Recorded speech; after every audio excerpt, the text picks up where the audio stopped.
welcome back, Ben. Thank you. Tell us a bit about your journey in football since you got started. I guess a good place to start would be back here, which is when I was 16 and 17 playing under 18s football. It was actually, I'd probably describe it as like a pivotal period, especially for my love for football. Before that, maybe a couple of years before, I'd maybe fallen out of love with it a little bit, and being at Carshalton was a massive part of me falling in love with football again, but then also me growing as a person and then as a goalkeeper especially. Obviously I played a lot of games for what was a very good youth team. Tommy Bradford, for example, was in that team. And yeah, had some games with the first team as well. I think I might have played 7 times for the first team, I'm not certain. So it's nice to not be starting on 0. Like I said, yeah, very good side. After that, kind of had a decision between going to university or trying to make it pro, trying to get an opportunity at a professional football club. Decided to go down the university route, which really enjoyable, obviously kind of good for my life all round. And then did a lot more football than I probably expected to there. And as I finished uni, I fortunately signed for Hartlepool in the Football League. So that's kind of the start of my professional career, if you like.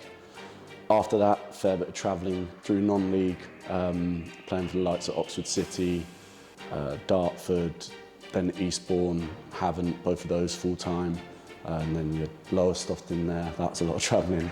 Sutton, and then a couple of others as well. So obviously I've been at a fair few clubs, but when I had the opportunity to come here this summer, felt like a good fit, a good time for me. So yeah, I'm delighted to be here.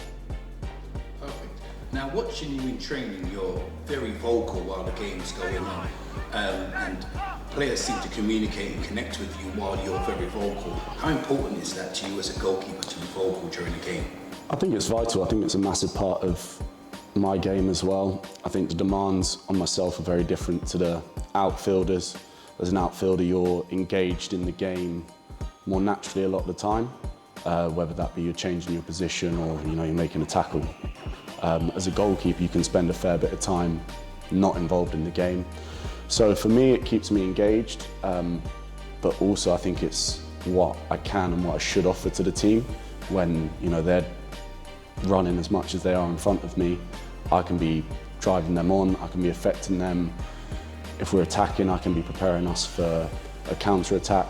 So I think it's really important I'm talking all the time and trying to affect the team in the best way possible.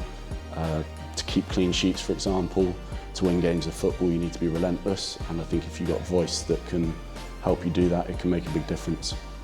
Well, in training you've been very impressive, to be honest. A lot of the fans have had nice things to say, good things to say. What can the fans expect from you this season? Loud on the pitch, as you mentioned. Someone who will give everything for the team. I'll put my body on the line. I'll never give up, regardless of the result or the circumstance in the game. I expect myself to make some big saves, dominate my box. I like to sweep a fair bit, and then I like to affect the game with my distribution as well. So side volleys on counter-attacks, stuff like that. Try and not just keep chances out, but create some along the way.